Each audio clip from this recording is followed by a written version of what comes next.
તો ચાલો હવે છે ને દ્વારકાધીશ તો મસ્ત દર્શન થઈ ગયા છે. હવે તો આપણે કરીએ રૂકમણી માતાના દર્શન હવે અત્યારે. જોકે ત્યાં છે ને આપણે એવું કહેવાય કે ફોન લઈ જવાની એલોવેડ નથી, એટલે પછી આપણે એ બાજુ ફોન ન લઈ જવાય, કારણ કે પછી જમા કરી લઈને પછી કંપની જેવા હાલ થાય. તો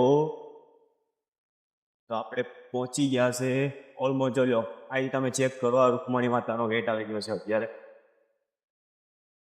થોડી વાર છે ને તમારી જોડે ધીમે ધીમે ચલાવીને વાતો કરીશ, કારણ કે એટલા મારે રેસ્ટ થઈ દેવો, અને મારી પાસે ને વાતો બહુ ઘણી કરવાની છે. અને 1 કિલોમીટર લખેલું છે અહીંયા રૂકમણી માતાનું મંદિર. રેડી, એટલું લખેલું છે 1 કિલોમીટર. 1 કિલોમીટરમાં છે ને તમારી જોડે ઘણી બધી મારે વાતો કરવી છે. ફર્સ્ટ તો મતલબ સવારની વાત કરું ને તો ઓલમોસ્ટ હું છે ને 3:30 પહોંચી ગયો હતો. 3:30 પહોંચી બ્લોગ અપલોડ કરી, મતલબ હું કે બહુ મોટી વખત દ્વારકાનો બ્લોગ અપલોડ કરી અને ઘડીક વાર સૂઈ ગયો તો. 2-2.5 કલાક પણ નહીં, 1.5 કલાક જેવો સૂઈ ગયો તો 1.5 કલાક જેવો સૂઈ ગયો. અને પછી ભાઈ લાઈન જમી, હું 5:30 છે ને હું આરામથી મતલબ એ બાજુ જઈશ. અને લાઈન જમી વાત જવા દો યાર. મંગળા આરતી મતલબ શું કહેવાય કે હું મતલબ એટલી બહાર હતો ને, એટલે આપણે શું કહેવાય દુકાન બાજુ બહાર હતો ને ત્યાં મંગળા આરતી મારી થઈ. ત્યાં મંગળા આરતી થઈ, બોલો, ગેટની બહાર. ત્યાં મને ખબર પડી કે મંગળા આરતી ચાલુ થઈ ગઈ છે ઓલમોસ્ટ. અંદર દર્શન તો છે ને ઓલમોસ્ટ થોડા ઘણા થયા છે, કારણ કે પડતો આડો આવી ગયો હતો અને ટ્રાફિક એટલી હતી કે વાત જવા દો. તોય પણ છે ને દર્શન કરી લીધા અને મસ્ત બ્લેસિંગ લઈ લીધું જી ટેન્કી માટે. અને એક તો એની બેદરકારી વધારે બહુ કહેવાય. રીઝન વાય કે છે ને વીઆઈપી લોકોને ફર્સ્ટ પ્રાયોરિટી આપે છે, અને બાકીના જે લોકલ લોકોને છે ને એને સેકન્ડ પ્રાયોરિટી આપે છે. એના કારણે છે ને ઘણા લોકો છે ને દર્શન કર્યા વગર છે ને જતા રહે છે, અને ઘણા લોકો છે ને દર્શન કરીને જાય છે, અને ઘણા લોકો તો લાઈનમાં ઊભા રહે છે. પ્લસ અત્યારે ગરમીનો માહોલ એટલો છે, શું કહેવાય કે બફારાના કારણે છે ને બધા ઊભા રહે છે, ને ગરમી એટલી વાતાવરણ વાત જવા દો. અને અહીંયા બી મતલબ જોવા જઈએ તો મતલબ સેમ પોઝિશન કહેવાય. સેમ એટલે same position. Thank you bro. બરોબર સેમ પોઝિશન. અહીંયા અત્યારે ફૂલ ટ્રાફિક દેખાય છે મને હાલ, અને મારો કેમેરો હેલ થાય છે ને, જેથી તમને બધાને ડિસ્ટર્બ કરતી હશે. તો પણ એટલી બધી ટ્રાફિક નહીં.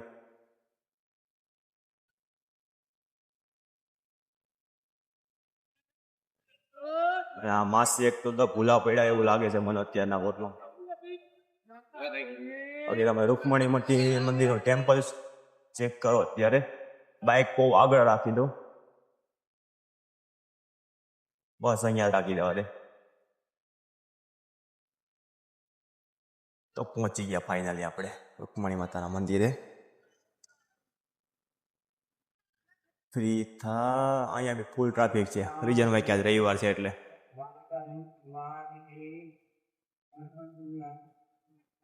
રવિવારના દિવસે ભૂલે ચૂકે બી મને દ્વારકાનું આવું, કારણ કે એટલી બધી ટ્રાફિક હોય છે ને તમને બધાને મુશ્કેલ થશે અહીંયા દર્શન કરવા માટેની. મને તો ખુદને થઈ જ છે.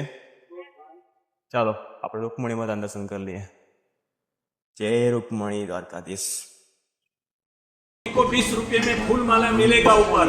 फूल माला चढ़ा के आशीर्वाद लेके द्वारका यात्रा परिपूर्ण करना। शांति से चलेंगे, धक्का मुक्की नहीं करेंगे। माता जी ने फूलार जरा से ऊपर मन से ले लेंगे। बोल रुक्मणी माता की जय।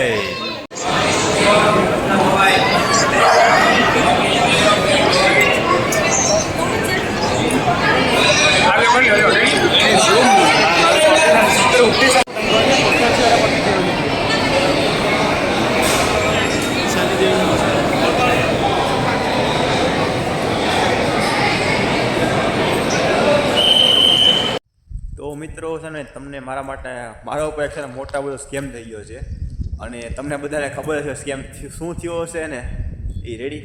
તો મતલબ બધાને ખબર છે કે ભૂલે ચૂકે છે ને ક્યારે બી છે ને આપણે દ્વારકા કોઈ બી સ્થળ હોય પવિત્ર સ્થળ હોય કોઈ બી સ્થળ હોય છે કોઈ મતલબ ગાર્ડન હોય છે ત્યાં રવિવાર નહીં જવાનું રેડી. આજે રવિવાર હતો રેડી. તો આજે રવિવારે છે ને મારી ટ્રીપમાં દ્વારકા લખેલું હતું. આ ટ્રીપમાં રવિવારે છે ને સન્ડેના દિવસે મારે દ્વારકા લખેલું હતું. એટલી ભીડ હતી વાત જવા દો વાત. એટલી ભીડ મતલબ દર્શન કરવા હોય ને દર્શન કરવામાં એટલી બધી લાઈન હતી વાત જવા દો.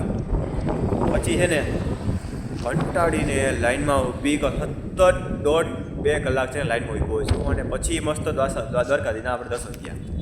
સેમ પોઝિશન છે ને રૂકમિણી માતાના મંદિરે એવું જ થયું. ત્યાં મતલબ છે ને કંઈક 50-50ના છે ને 50-50ના ઘાણો આવતા રેડી.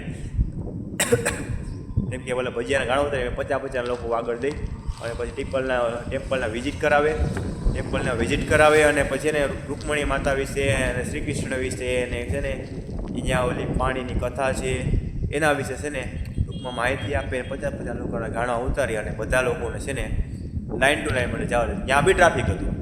પછી ત્યાંથી હું છે ને હું નાગેશ્વર ટેમ્પલ ગયો રેડી. નાગેશ્વર ટેમ્પલ ગયો ત્યાં બી મતલબ ફૂલ એટલી લાઈન હતી ને ઓલમોસ્ટ જો અત્યારે તમે જોઈ લો 11 થવા ખાલી 45 મિનિટની વાત છે. અત્યારે છે ને લાઈનમાં ઊભો હોત બટ મેં શું છે શોર્ટકટ આઈડિયો અપનાવ્યો છે ખાલી મહાદેવ દર્શન કરવા માટે અને આપણે ખાલી મહાદેવ દર્શન થઈ ગયા મસ્ત. એટલે શું કહેવાય કે રિટર્ન ગયો અને પછી ને રોંગ સાઈડમાંથી ઉતરી અને મહાદેવના મસ્ત દર્શન કરી લીધા. લાઈનમાં ઊભો અને મસ્ત છે ને મહાદેવના ફોટા પાડી લીધા ને ત્યાંથી મસ્ત ફોટા પાડી લીધા. અને અહીંયાથી છે ને મતલબ શું કહેવાય કે એક ત્યાંથી અત્યારે નીકળી ગયો છું અત્યારે નાગેશ્વર ટેમ્પલથી.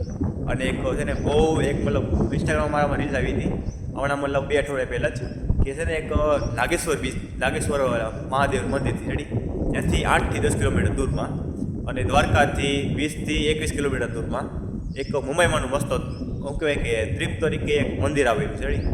બહુ મતલબ જૂનું અને ઐતિહાસિક કહેવામાં આવે છે આના લોકોને.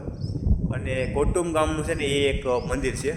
તો આપણે છે ને એનું અત્યારે વિઝિટ કરવા જઉં છું અને એ મંદિરો તમને ઇતિહાસ અને શું કહેવાય કે માતાજીના મસ્ત દર્શન કરાવી. અને ત્યાં એક છે ને એક નગારું છે રેડી.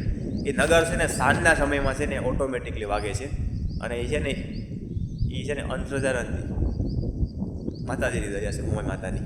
તો આપણે છે ને ત્યાં આપણે પહોંચીએ અને અત્યારે તમે ચેક કરો ગાઈસ. અહીંયા આપણું પડ્યું છે બ્લેક બે અને અહીંયા તમે ચેક કરો. અહીંયા ક્યાં ચેક કરો રેડી.